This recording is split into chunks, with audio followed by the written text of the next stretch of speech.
ദൈവസ്നേഹം കൊണ്ട് നിറയണേ, ഇല്ലേ? അപ്പോൾ ഇതിന് ഒരുപാട് കാര്യങ്ങളുണ്ട്.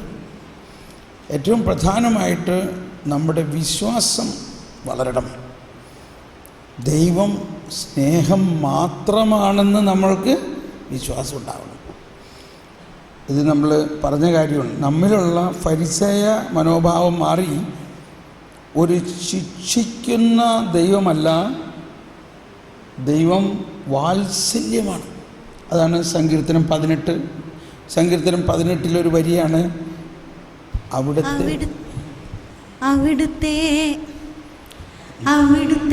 വലത്തുകൈ എന്നെ താങ്ങി നിർത്തി, അവിടുത്തെ വാത്സല്യം എന്നെ വലിയവനാക്കി. ഈ 2-3 വാക്കുകൾ ദൈവത്തെ സംബന്ധിച്ച് വളരെ വളരെ പ്രധാനമുള്ളതാണ്. ഒന്ന്, ദൈവം കരുണയാണ്. മറ്റൊന്ന്, ദൈവം സ്നേഹമാണ് എന്ന് പറഞ്ഞാൽ സ്നേഹം മാത്രമാണ്. മറ്റൊന്ന്, ദൈവം പ്രകാശമാണ്. ഇതെല്ലാം പറയുമ്പോൾ അതിൻ്റെ ഓപ്പോസിഷൻ കൂടി ചിന്തിക്കണം. പ്രകാശത്തിൽ നിന്ന് അന്ധകാരം വരുമോ?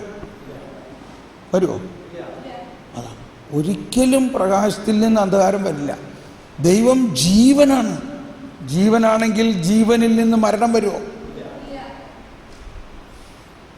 അതാണ് മോശ നിയമത്തിൽ ഉണ്ടായിരുന്ന ഒരു പ്രധാന ഡിഫിക്കൽട്ടി, അല്ലെങ്കിൽ ഒരു contradiction.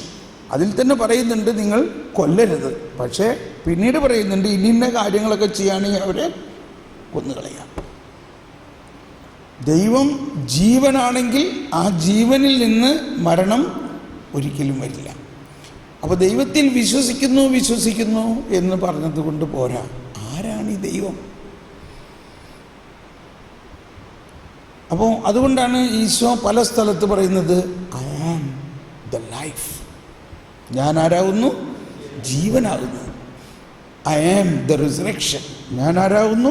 പുനരുത്ഥാനമാകുന്നു. I am the way. ഞാനാകുന്നു വഴി. അപ്പം ഇങ്ങനെ എവിടെയെല്ലാം ഈശോ ഞാൻ ആരാണ്? യോഹന്നാൻ്റെ സുവിശേഷത്തിലും യോഹന്നാൻ്റെ ലേഖനത്തിലും യോഹന്നാൻ ഇത്രയും പ്രായമായ വയസ്സായപ്പോൾ എഴുതി. ആ യോഹന്നാൻ ഒന്നേ പറയാനുള്ളൂ, എന്താ? ദൈവം സ്നേഹം മാത്രമാണ്. അപ്പോൾ എന്തെല്ലാം പ്രതികൂല സാഹചര്യങ്ങൾ ഉണ്ടായാലും അതിൽ സ്നേഹമുണ്ട്. അത് സ്നേഹത്തിൻ്റെ ഒരു പ്രവർത്തനമാണെന്ന് നമുക്ക് പഠിക്കാൻ കഴിയണം. ഭയങ്കര പ്രതികൂല സാഹചര്യങ്ങളായിരിക്കാം, പക്ഷേ അതിൻ്റെ അകത്തും സ്നേഹത്തിൻ്റെ ഒരു പ്രവർത്തനമുണ്ടെന്ന് മനസ്സിലാക്കാൻ സാധിക്കും. അപ്പോൾ ഒന്ന്, നമ്മൾ എത്ര വലിയ പാപി ആയാലും നമ്മളെ ദൈവം സ്നേഹിക്കുന്നു എന്ന കാര്യം മനസ്സിലാവും. നമുക്ക് മറ്റുള്ളവരെ സ്നേഹിക്കാൻ പറ്റാത്തതും നമ്മളെ തന്നെ സ്നേഹിക്കാൻ പറ്റാത്തതും പ്രധാനമായിട്ട് ദൈവം പാപികളെ ശിക്ഷിക്കും എന്ന ഒരു കണക്കുകൂട്ടൽ നമ്മുടെ കയ്യിലുണ്ട്. അത് പൂർണ്ണമായിട്ട് മാറണം. ദൈവം വന്നിരിക്കുന്നത് പാപികളെ രക്ഷിക്കാനാണ്, ജീവൻ കൊടുത്ത് രക്ഷിക്കാനാണ്. ഒരു പ്രമാണത്തിൽ ഇങ്ങനെയാണല്ലോ പറയണേ, നിന്നെ പോലെ നിൻ്റെ അയൽക്കാരനെ സ്നേഹിക്കുക. ഇതിലെ നമ്മുടെ പ്രധാന വിഷയം. നമുക്ക് മറ്റുള്ളവരെ സ്നേഹിക്കാൻ പറ്റുന്നില്ല. എന്തുകൊണ്ട്? നമ്മളിൽ ദൈവസ്നേഹമില്ല. എന്തുകൊണ്ട്? നിന്നെ പോലെ. അപ്പോൾ ഒരാൾ പറയാണ്, എന്നെ തന്നെ എനിക്ക് സ്നേഹിക്കാൻ പറ്റുന്നില്ല, പിന്നെ എങ്ങനെ എനിക്ക് എൻ്റെ അയൽക്കാരനെ സ്നേഹിക്കാൻ പറ്റും? അത് വളരെ വലിയൊരു കാര്യമാണ്. നീ നിന്നെ സ്നേഹിക്കുന്നുണ്ടോ? അയ്യോ, അത് സ്വാർത്ഥതയുടെ അർത്ഥത്തിലല്ല. നമുക്ക് നമ്മളെ തന്നെ ഒരു സ്നേഹം ഉണ്ടാകണം. എന്താ അതിൻ്റെ അർത്ഥം? ഞാൻ ആരാ? ഞാൻ ദൈവത്തിൻ്റെ ഓമനക്കുട്ടനാണ്. ദൈവത്തിൻ്റെ ഛായയിലും സാദൃശ്യത്തിലും ദൈവത്തെ പോലെ തന്നെ ആണ്.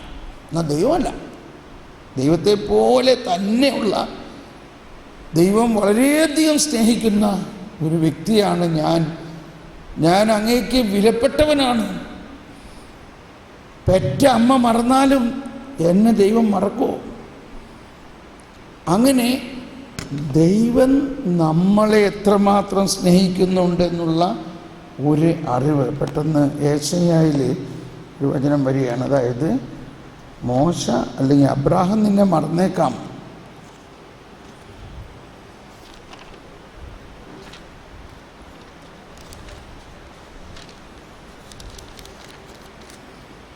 എവിടെയത്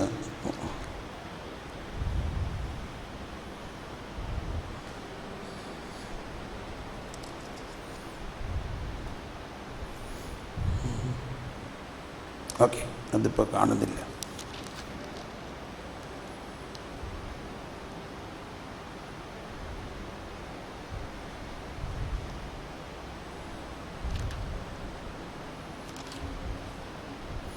ഇതൊരു പുതിയ ബൈബിളാണ്, വലിയ അക്ഷരമാണ്. പക്ഷേ നമ്മളുടെ പഴയ കണക്ക് കൂട്ടലുകളൊക്കെ മാറി, കാരണം അതിൻ്റെ പേജും സെറ്റുമൊക്കെ മാറിയല്ലോ. പുതിയ ബൈബിള് പുതിയ വലിയ അക്ഷരമാണ്, അപ്പോൾ നല്ലതാണ്.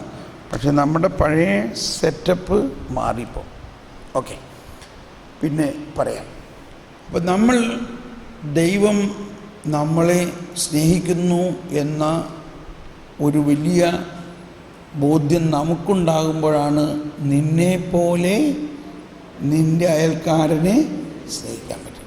ഇനി ഇത്രയും വിശ്വാസത്തിൻ്റെ കാഴ്ചപ്പാടിൽ നമുക്ക് ഈ ഒരു ബോധ്യമുണ്ടാകണം.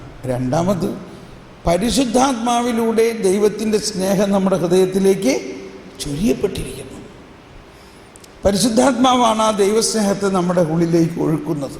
അത് ഞാൻ പറഞ്ഞല്ലോ, തുള്ളി തുള്ളിയായിട്ടല്ല, വെള്ളച്ചാട്ടം പോലെയാണ് ചൊരിയപ്പെട്ടിരിക്കുന്നു. റോമർ 5:5 നമുക്ക് നൽകപ്പെട്ടിരിക്കുന്ന പരിശുദ്ധാത്മാവിലൂടെ ദൈവത്തിൻ്റെ സ്നേഹം നമ്മുടെ ഹൃദയത്തിലേക്ക് ചൊരിയപ്പെട്ടിരിക്കുന്നു. It is port. ജർമ്മനിയിൽ പറയുന്നത് ഔസ്ഗിഗോസൻ എന്ന് പറഞ്ഞാൽ ശരിക്കും ഇങ്ങനെ കൊണ്ട് ഭയങ്കര കുത്തൊഴുക്കുമാരി വരുന്ന ഒരു കാര്യമാണ്. ഇങ്ങനെ തുള്ളി തുള്ളി ആയിട്ട് ആരാവെള്ളം തെളിക്കുന്ന പോലെ അല്ല. ഈ ആശയമാണ് എല്ലായിടത്തും ഈ നമ്മൾ ദർശനത്തിൽ കാണുമ്പോൾ വെള്ളച്ചാട്ടം കാണുന്നു. എന്താ വെള്ളച്ചാട്ടം? Okay, thank you. വെള്ളച്ചാട്ടം. അപ്പോൾ വെള്ളച്ചാട്ടത്തിന് വലിയ അർത്ഥമുണ്ടാകും. അപ്പോൾ വെള്ളച്ചാട്ടം പോലെ ആണ് ദൈവസ്നേഹം തമ്മിലേക്ക്. ഈ ദൈവസ്നേഹം എന്ന് പറഞ്ഞു കഴിഞ്ഞാൽ നമ്മൾ പഠിച്ചിട്ടുണ്ടല്ലോ, ദൈവത്തിൻ്റെ സ്നേഹം അൺകണ്ടീഷണലാണ്, വ്യവസ്ഥയില്ലാത്തതാണ്. വ്യവസ്ഥയില്ല എന്ന് പറഞ്ഞാൽ എന്താ അർത്ഥം? നന്മ ചെയ്യുന്നവനും തിന്മ ചെയ്യുന്നവനും ഒരുപോലെ. ഇതാണ് നമുക്ക് അക്സെപ്റ്റ് ചെയ്യാൻ പറ്റാത്തത്. നമ്മൾ ഇത്രയും വലിയ ആരാധന നടത്തണു, എല്ലാ ദിവസവും പള്ളിയിൽ പോകുന്നു, ആരാധിക്കുന്നു, നമുക്കും ഈ നാമമാത്ര ക്രിസ്ത്യാനിക്കും അല്ലെങ്കിൽ ദൈവത്തിന് യാതൊരു സ്നേഹമില്ലാത്തവനും ദൈവത്തിൻ്റെ സ്നേഹം ഒരുപോലെയാണെന്നോ? ആണ്. അതാണ് ഇവിടെയും പഴയ നിയമത്തിൽ ഏലിയ കിടന്ന് പ്രാർത്ഥിച്ചു, കർത്താവേ അവരോട് ഇത്ര പറഞ്ഞിട്ടും അവർ കേൾക്കുന്നില്ല, അവർക്ക് 2 കൊടുക്കണം, ഇനി കുറേ നാളത്തേക്ക് മഴ പെയ്യിക്കണ്ട.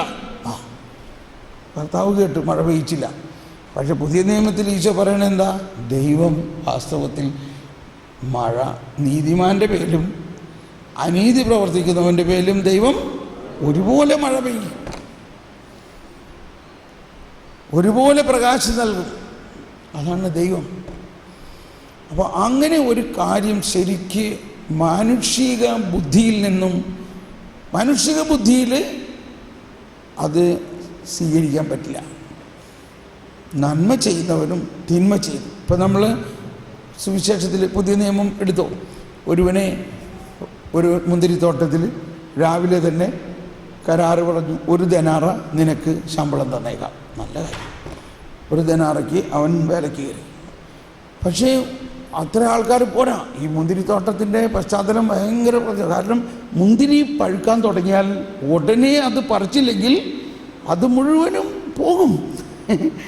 മനസ്സിലായോ? അത് ഭയങ്കര രസം അത് കാണാൻ. അപ്പോൾ ഒരു ദിവസം കഴിഞ്ഞാൽ സംഭവം പോയി, അത് അവിടെയൊക്കെ വീണ് ചെളിയായി പോവുള്ളൂ. അപ്പോൾ വളരെ തിരക്ക് പിടിച്ച് 9 മണിക്ക് വേറൊരു ഗ്രൂപ്പ് ഇറക്കി, 12 മണിക്കും കുറേ പേരെ വിളിച്ചു, 4 മണിക്കും കുറേ പേരെ വിളിച്ചു, 5 മണിക്കും കുറേ പേരെ വിളിച്ചു. അതായത് ഇനി വേല തീരാൻ 1 മണിക്കൂർ മാത്രമേ സമയമുള്ളൂ. അവൻ 1 മണിക്കൂറേ ജോലി ചെയ്തുള്ളൂ.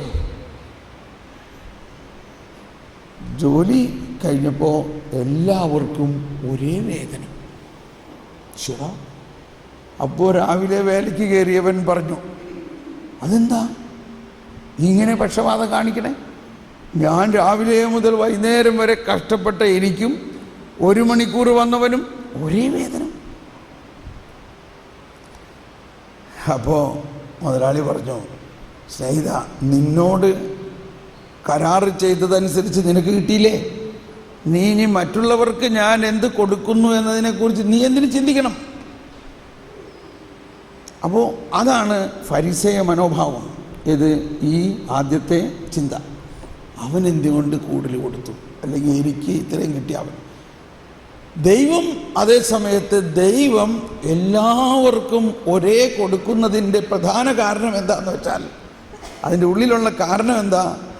ദൈവത്തിൽ നിന്ന്, ദൈവം നിത്യനാണ്, അനന്തനാണ്, ഇൻഫിനിറ്റാണ്. ഇൻഫിനിറ്റിൽ നിന്ന് എത്ര കൊടുത്താലും എത്ര കിട്ടും? എന്തായിരിക്കും കിട്ടുക? ഇൻഫിനിറ്റാണ് കിട്ടുക. അതുകൊണ്ട് ദൈവത്തിന് ഈ 1 ദനാറ മുറിച്ച് കൊടുക്കാൻ പറ്റില്ല. ദൈവത്തിന് മുറിച്ച് കൊടുക്കാൻ പറ്റില്ല. അതാണ് ദൈവരാജ്യത്തിൻ്റെ പ്രത്യേകത.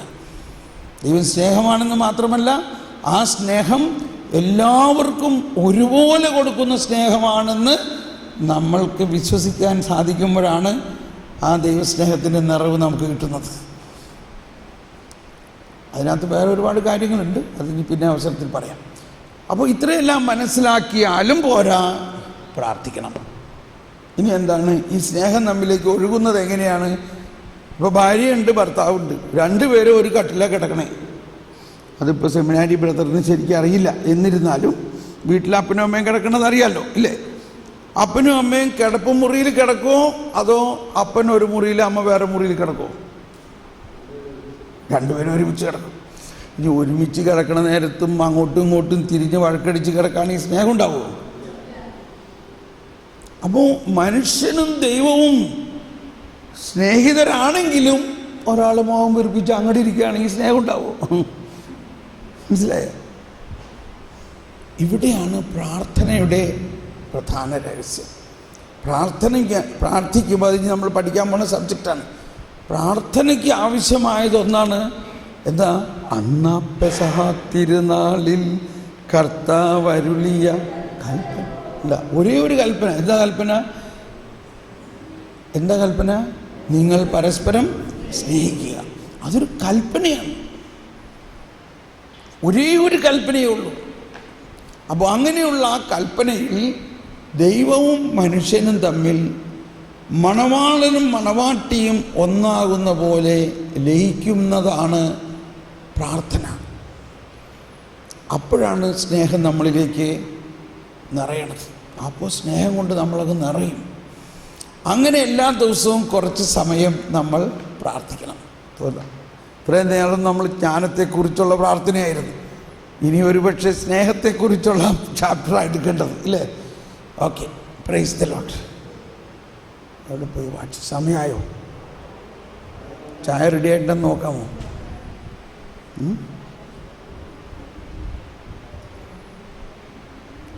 ഓക്കെ, ആരെങ്കിലും നോക്കിയിട്ട് വരും? ഓക്കെ. അപ്പം നമ്മളിനി പ്രാർത്ഥനയെക്കുറിച്ച് പഠിക്കണം, ഈ പറഞ്ഞ സ്നേഹത്തെക്കുറിച്ച് പഠിക്കണം. അങ്ങനെ ഒരുപാട് കാര്യങ്ങൾ പഠിക്കാനുണ്ട്. നോക്കട്ടെ, കർത്താവ് എന്താ പറയണമെന്നൊന്ന് സ്തുതിച്ച്. പരിശുദ്ധാത്മാവേ, ഞങ്ങൾ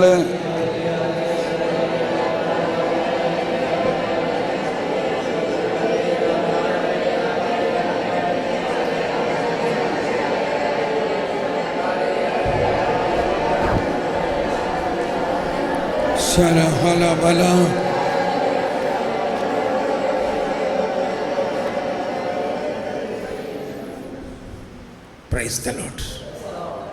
ഇപ്പോഴും ജ്ഞാനം വിടണില്ല. ഭക്ഷണം, ചായ റെഡിയാണോ? ഓക്കെ, എന്നാൽ ചായ കുടിച്ച് വന്നിട്ട് നമുക്ക് ഈ 1 മണിക്കൂർ ബ്രേക്ക് വേണോ? എന്നാൽ 1/2 മണിക്കൂർ കൊണ്ട് വന്നാലോ? കുളിയൊക്കെ വെളുപ്പിനും വൈകുന്നേരമൊക്കെ കുളിക്കും.